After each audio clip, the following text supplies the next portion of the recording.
everybody. Happy Tuesday. Welcome to Talk to Me Tuesday. I'm Tajah, your host, the Mindset Coach. And tonight we have a very awesome topic. We're talking about marriage. What does it really take? But before we even get into that, we're going to introduce our amazing guests. So Kammie and Duane, tell me about yourselves. My name is Duane Phillips. I'm a school teacher, and this is my lovely wife, Kammie Phillips. I'm gonna let her introduce herself and tell you about herself. Go ahead, Kammie. Well, I'm Kammie Phillips, the wife of Duane, and I too am a school teacher.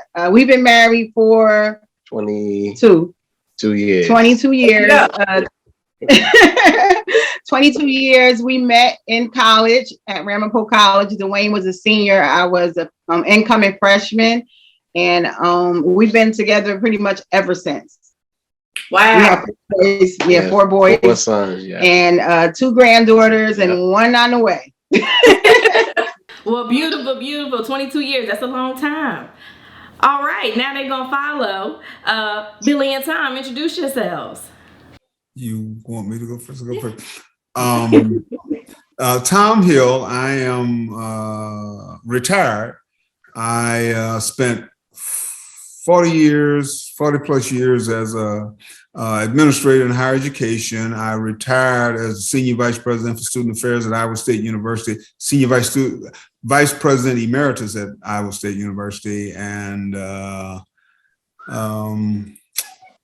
retired and doing exactly what I want to do right now. That's beautiful. Yeah.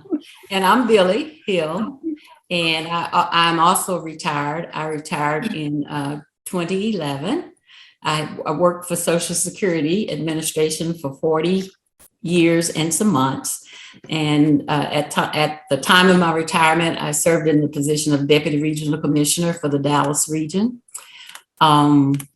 We have 2 sons and 2 wonderful grandsons. And like Tom, I enjoy retirement. Could nobody give me another W-2 or 1099? And we're just at the point in our lives where, this is what retirement is about based on our definition. So, right. Yeah. How did we meet? How we met? We met at Arkansas State University in the summer of 1968. Don't laugh, but we were married for 14 years. We divorced for 22 years, and we remarried in November of 2008. So we've been knowing each other for about 52 years. We have decided, and we can do this because it's our time together. Since neither one of us remarried or anything, we're going to celebrate 50 years of marriage this coming January. Yeah. Beautiful. We're going to do that. I love that. We're going to bridge that 22 years that we were not together in our 50, and we're going to celebrate it. I think you should. And look, I want to come, so invite me. I want to come too. Exactly. So look, now we got to definitely talk about that, right? Because as you know, that was such a critical moment, divorcing and then getting back together. But the beautiful part is that you are together and it is a healthy marriage, right? So do you find that you guys are similar in nature or you guys are different? Because that big saying that opposites attract, but do they really? Well, Tom may add on to this. I think what we have in common are the core values that we both grew up with. Okay. So that doesn't change regardless of what goes on, your core values, how you were raised and what you were taught. And so we are not different when it comes to what we truly believe in. We were both Christians. We both try to follow God's word and stuff, and I know your next question is then why did you divorce? And my answer to that is that at that time, neither one of us, especially me, and he can say yay or nay, but we were not as mature in our faith to understand and know what God expects of us when marriage takes place. And it just broke my heart and I couldn't handle it. So the bottom line is, like it was me. It wasn't him. It was me. It was a broken heart, and based on my definition, and it just took 22 years for him to wander out in the desert before we got back together. And here I need to put this in there. Yeah. Okay. The thing that will come up when she talks about a broken heart, and I can't elaborate a great deal because if I do, I'm gonna get in trouble. And I'm gonna pay dearly for it. So I'm gonna keep this very brief. Keep it tight, Tom. Hey, it took me a while. It took me 20 years to learn it, but I got it. There was no infidelity. There was no other women, nothing like that. Other men, none of that. Nope. It's really interesting, and it took us 20 years to figure out that nobody else on earth would put up with either one of us but us. And I think it's also important to note, the times that I would, when somebody said, well, why did you and your husband get divorced? I said, he broke my heart. They said, well, what did he do? Did he cheat on you? No, he didn't tell me the truth. He lied. He didn't lie, but he didn't tell me the truth. And I know one of my friends said, you divorced that man because he didn't tell you the truth? I said, well, you have to understand what our relationship was based on and what was our definition of love for one another. Right. When we were married, we were in college, we married young. And Tom was an athlete, and he's right. There's no time in our marriage, then or now, that I've ever doubted his faithfulness into the marriage. He traveled all the time, so it was nothing like that. But based on my definition of what our marriage was based on was trust, communication, and respect for one another. And I'm sure if someone asked you guys, how do you define your marriage? You probably would come up with some other attributes than those. But for us, and it was probably because of him traveling all the time and my response, what we were doing as a married couple, that was my faith. I knew this man like the back of my hand, and I thought he knew me, and there would have been nothing either one of us would have done to break that trust or trust or respect, I guess is right. Okay. And that's fair, you know what I mean? Because each marriage has its things, right?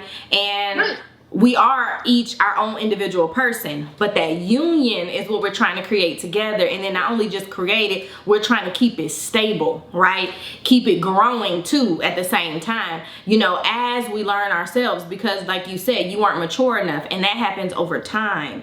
But a lot of times we don't give ourselves enough time to realize that, or we might not have people around us that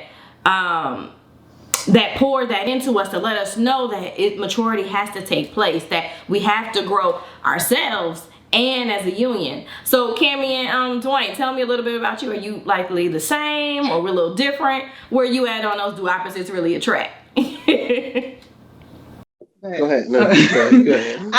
I think our response is pretty much the same. Our core values are the same, but Duane and I are different. We are very different, and I think that our differences complement one another.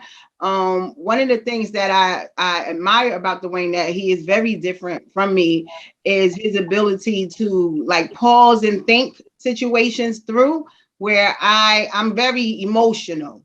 And so I'm not always thinking the long term or deeper into the situation. And he's always been that since the beginning of our relationship.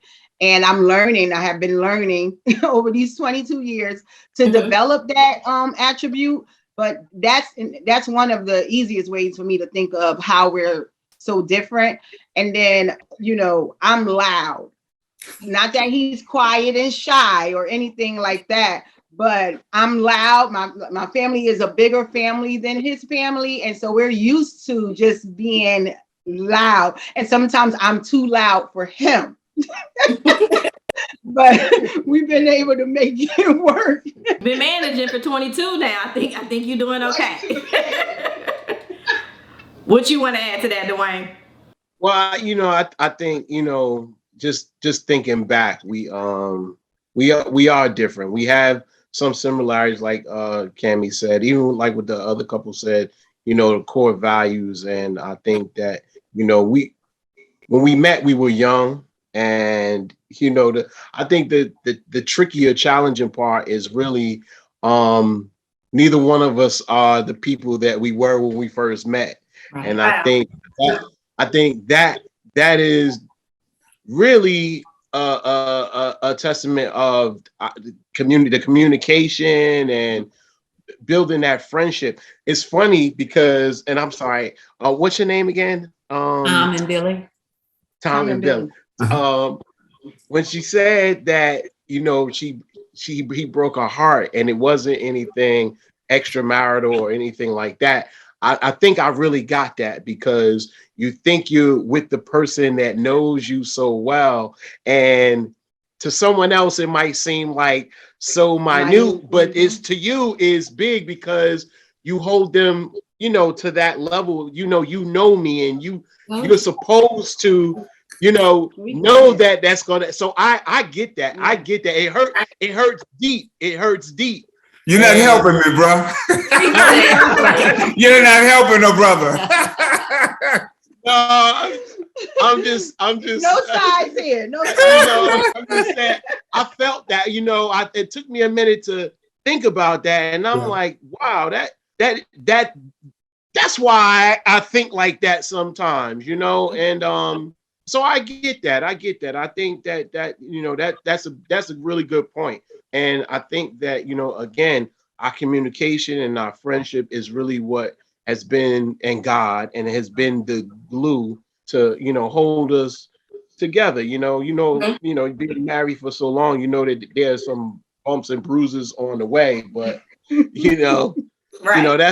That's what the glue is, the communication, friendship, and our spirituality. So you got it a lot sooner than I did. You hopefully will avoid a 20-year absence. It took me 20 years to figure that out, bro. I hate to admit it, but it's the truth.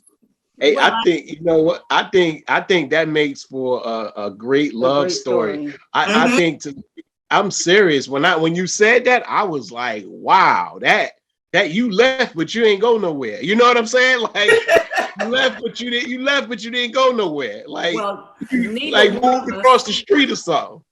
Neither one of us left our families. Like Tom was always my dad's son-in-law, and my twin sister and other siblings, brother-in-law, and vice versa.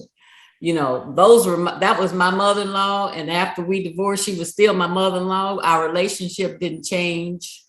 And I think also Tom and I were friends when we met, like we were friends. And I think we both valued our sons' stability. And I think it's important, and you see a lot of this when divorces take place, that parents cannot figure out a way to communicate and stay civil to one another. For if nothing else, it's the right thing to do, but just for the sake of the kids, they can't put their kids first. And we always did that. We were, to be honest with you, I really thought Tom and I would remarry after 1 year of being divorced. I just knew we were going to get back together. Now she tell me. No, I did. Now she tell me. I really thought, God knows in my heart, I never thought that we would have been divorced for 22 years. But God has a plan, and we learn. Yes, he does. He has a plan, and it's divine. So, and let me speak to that point. I have to bring that up because I'm speaking for all the newly married couples, right? We're not even at the 5-year mark. So hey, everybody out there that's brand new, right? But this can be us too, right? And that's what you hope for. But I definitely have to speak to the point of, you both saying and mentioning that when those problems did arise and creep up, right? It doesn't necessarily have to be infidelity. It doesn't have to be any kind of a form of abuse, right?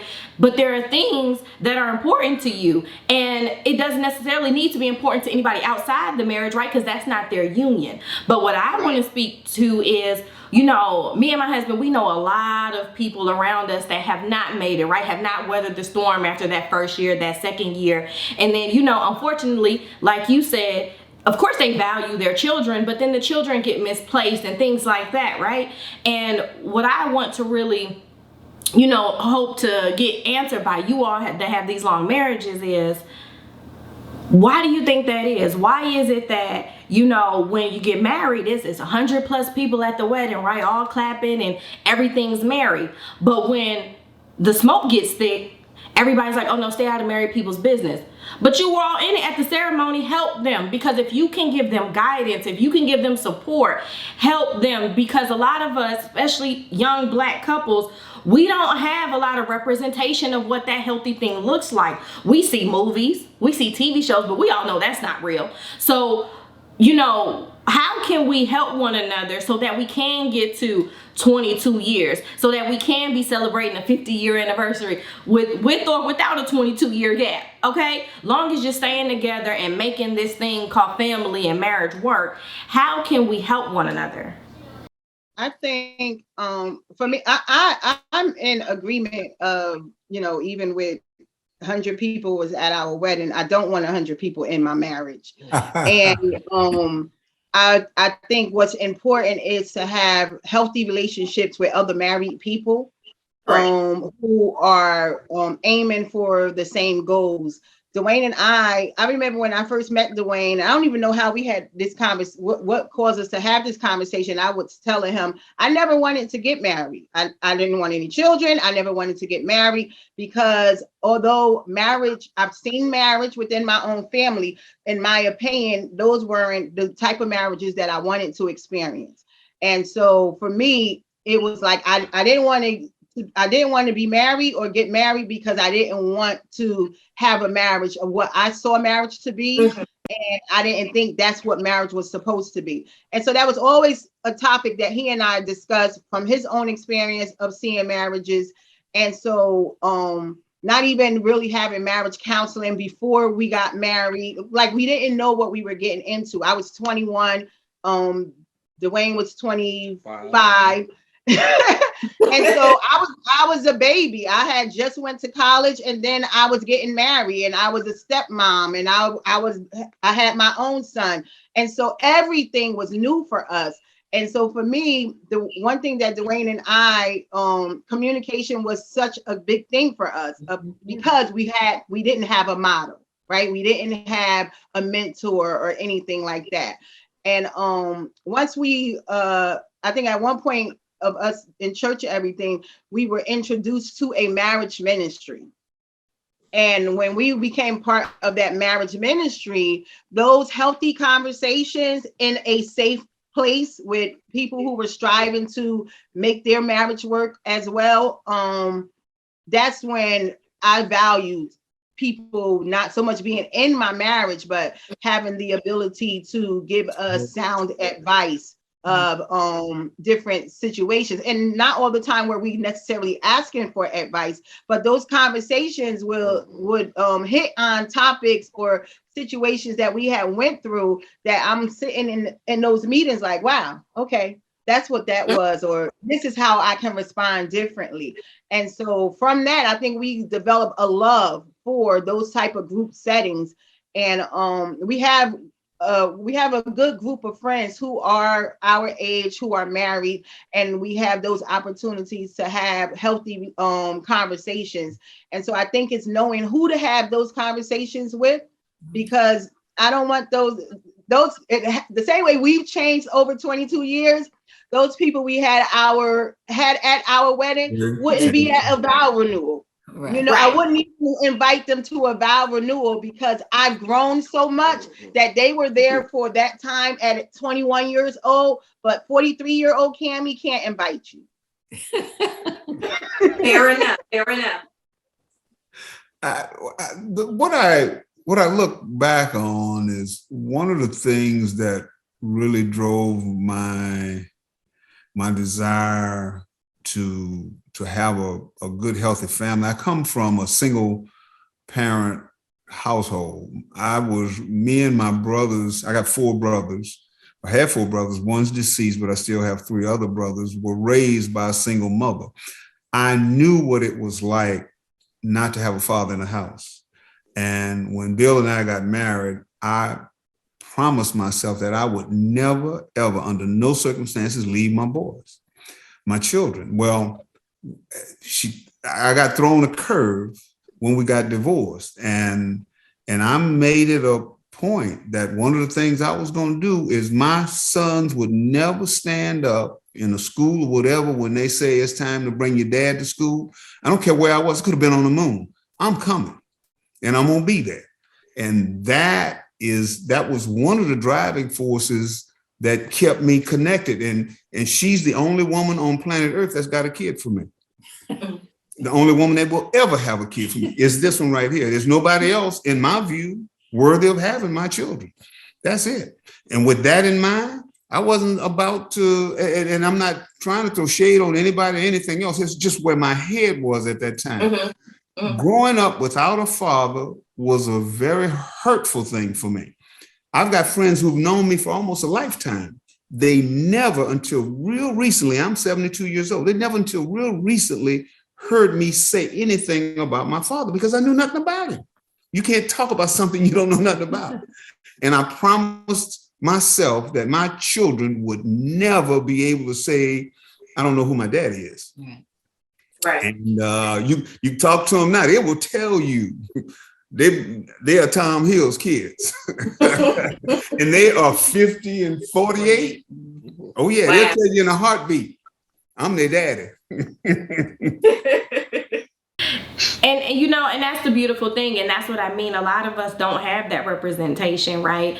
We have in our minds what we think that union looks like. And I know for me, right, I grew up in a single parent environment. My mom was everything to me, still is, right? We talk almost every other day. And when you get married, it's not that those people, you want 100 people in your business, right?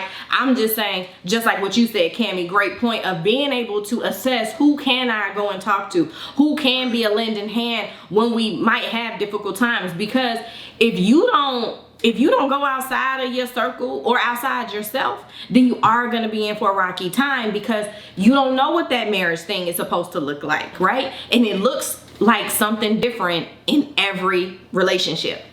So you do have to find out what works for you. So what I want to pose to the both of you, and I'm going to let Billye and Tom go first on this one. What does it really take to be married? Well, again, I think the communication is important, the respect. And I believe that married people, like we court before we get married. And then after we get married, we stop courting. I think once you get married, you should continue to court. I do. And when I say court, I'm not talking about spending a lot of money. But Knucklehead can tell you, I get on his nerves sometimes, just doing things that, just from the heart. I think it's important that you just never stop courting, like showing people that you appreciate them for who they are. And that's just something. This is simple, and I've gotten a lot of guys to comment about this. When we're out, she will not get out of the car until I go around and open the door for her. That's right. She will not get in the car until I open the door. That's right. And guys, it would surprise you. Yeah. This one guy. This is my queen. I gotta take care of homegirl. But no. This one guy actually saw Tom do that, and he said, "Sir, I just want to tell you that I haven't seen that in a long time, and I'm going to start opening the door and closing the door for my wife and stuff." But he does it because it's just natural for him to do. But it's one of the things he always did. So why stop doing it because you're married? You know what I'm saying? Right. Yeah. Why stop doing it?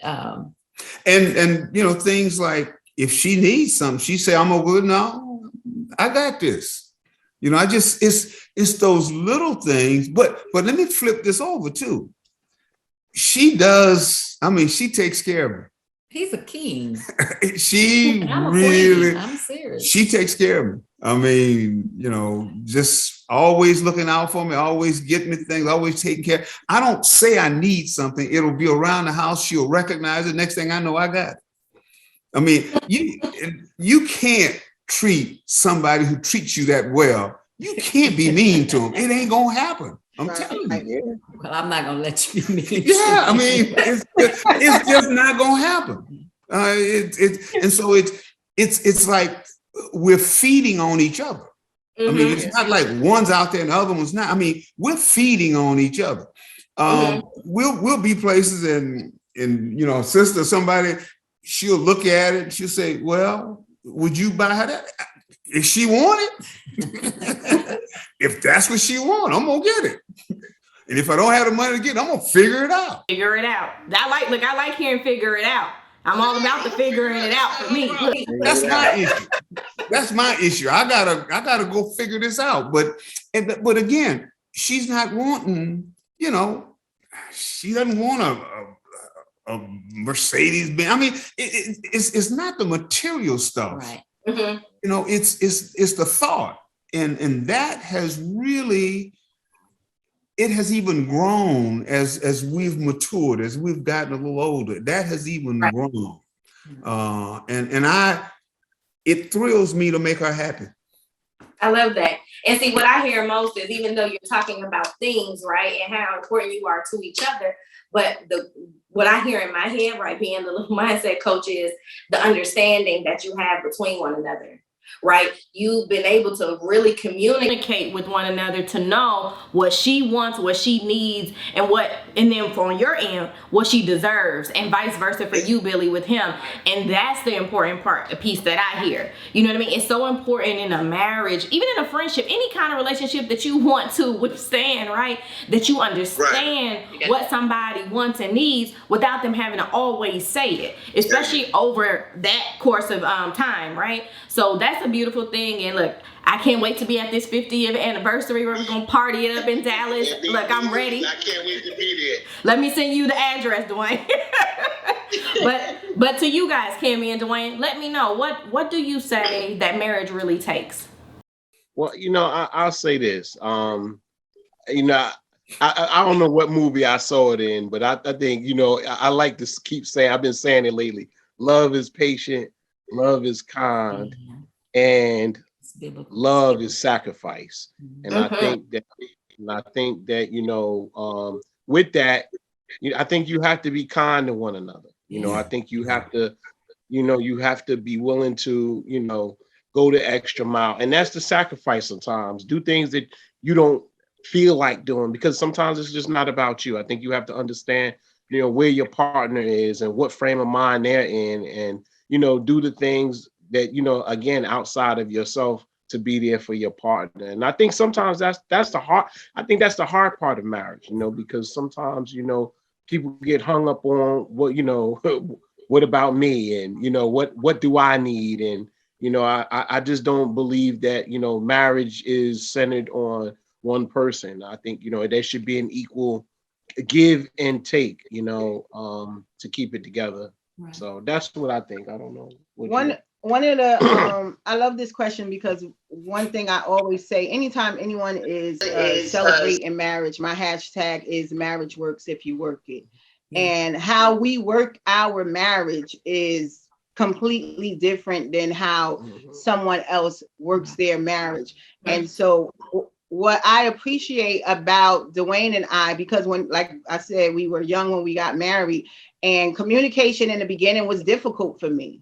Being able to express how I was feeling or what I wanted or what I needed was difficult. He would try to, and not that he didn't want to know, he would try to pull it out of me, but I just didn't know how to release it. I didn't know how to share with him. And so over time, with him not giving up, him not feeling like, okay, I tried, so well, she don't want to talk, I'm just gonna do whatever. It was always a desire of him to know what I was thinking and what was in my heart. And so now I know he probably wish I would shut up sometimes.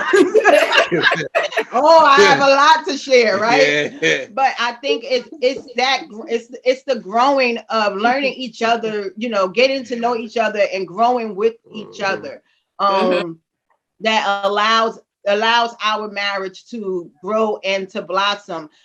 We haven't gone through a lot of crazy stages that I can think of, but we have gone through tough stages, right? And so we may not have had to deal with something that, even like the Hills talked about with the heartbreak, but for us, for me, like I just lost my mom, right? And so that love, patience, and kindness that he speaks of, and I'm sure he was being loving and patient and kind before my mother passed, but me dealing with grief, he has had to hone in on that love, that patience, and that kindness even more. Marriages break up when someone loses their parents or someone they love. Marriages break because of grief. And so his ability to still love as strongly, to still be as patient and as kind when I'm not kind, when I'm not being as vocal, right? Because now I'm in a shell. And so it brings me back to how he desired to know my heart, to know what I was thinking. We're back at that same place from when we were married the first year, of him wanting to hear from me, him wanting to know where I am and how I'm feeling. And so we go through, marriage is a roller coaster. You have your ups, you have your downs, you have your loops, and you have your smooth sailing, right? But you don't get off the ride. But you don't get off. You don't get off. And if you get off, you get back on. Get back on. You get back on. That's right. You got to buckle Say that. that. It's a ride. Yep. It's a ride. Mm-hmm. And I think that's the beautiful part, because now what I hear from you is, and you said it already, Kammie, was you cared enough and loved each other enough to learn each other, right? And that's that part that Duane spoke on, where it's not about you anymore. You have to care enough and sacrifice enough, right? And be willing enough to learn that other individual to know, yeah, she loves you, but she's going through a hard time right now. So you might have to be a little extra right now, right? In the whole household with the 4 sons and everything else. And I think that's the important piece for all the couples that I was talking about, that, you know, maybe getting close to that 5-year mark like us, or brand new. It's not just about you, even though a lot of times, especially when we first got together before marriage, it was all about Taj, right? I'm not gonna lie. You know, in some moments I still have that way, because I still have to keep maturing, keep growing, but I make sure that I connect with great people to help me in that area, where my husband is really patient, really kind, right? And sometimes I just think like, okay, but how patient are we talking about? That's me, right? How long is it gonna take with everything? And so it's great to have people, like you said, Kammie, that you can know who to access, right? Know who to talk to. And those are the conversations that I want, you know, the young marriages to have, or the trying marriages to have, is to hold on, get on that ride, right? Get the seat belt or pull the little thing down from the roller coaster, right?